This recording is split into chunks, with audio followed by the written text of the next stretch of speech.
Welcome back to another video. Friends, ఈ వీడియోలో మనము దుల్కర్ సల్మాన్ అలాగే మీనాక్షి చౌదరి మెయిన్ లీడ్ రోల్లో నటిస్తున్న మూవీ లక్కీ భాస్కర్.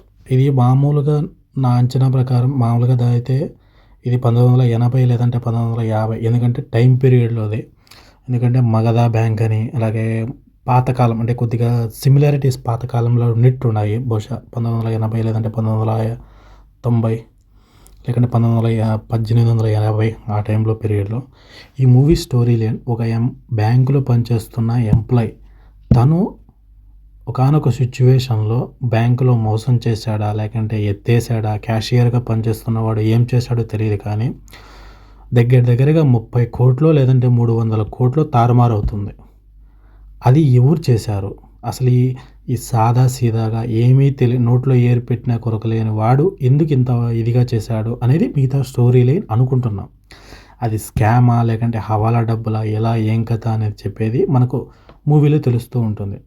దానికి క్లైమాక్స్లో చెప్పిన ఒక డైలాగ్ను బట్టి ఏమనిపిస్తుందంటే, వాడు కావాలనే చేశాడు, ఆ టైంలో ఏం జరిగింది ఏం కథ అనేది బ్యాక్ డ్రాప్ అంటే హీరో ప్రజెంట్లో ఉండి పాస్ట్ గురించి చెప్తున్నట్టు స్టోరీ లైన్గా ఉన్నట్టు ఉంది. ఏ విధంగా తను బ్యాంకులో అంత మోసం చేశాడు, లేదంటే ఎవరైనా తనని మోసం చేస్తే తనను బ్రతకడానికి మళ్ళీ తను మోసం చేయాల్సింది వచ్చిందా అనేది మిగతా థీమ్ లేను. ఇంకా వెంకీ అట్లూరి తన స్టైల్లో ఏ విధంగా అందరినీ మెప్పిస్తాడో. సినిమా జూలైలో రిలీజ్ అవుతుంది, ఇంకా డేట్ అనౌన్స్ చేయలేదు. చూద్దాం ఎలా ఉంటుంది ఏం కథ అనేది. సీతారామంతో కానీ ఇంకా లేటెస్ట్గా వచ్చిన ప్రతి ఒక్కటి కింగ్ ఆఫ్ కోతాతో కానీ తన యాక్టింగ్తో తన డైలాగ్ డెలివరీలతోనే బాగా హిట్ కొడుతున్నాడు సినిమాలన్నీ.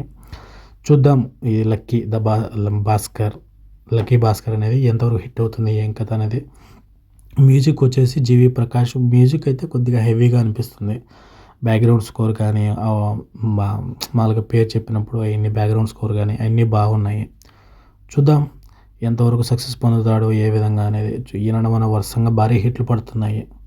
All the best Dulquer Salman.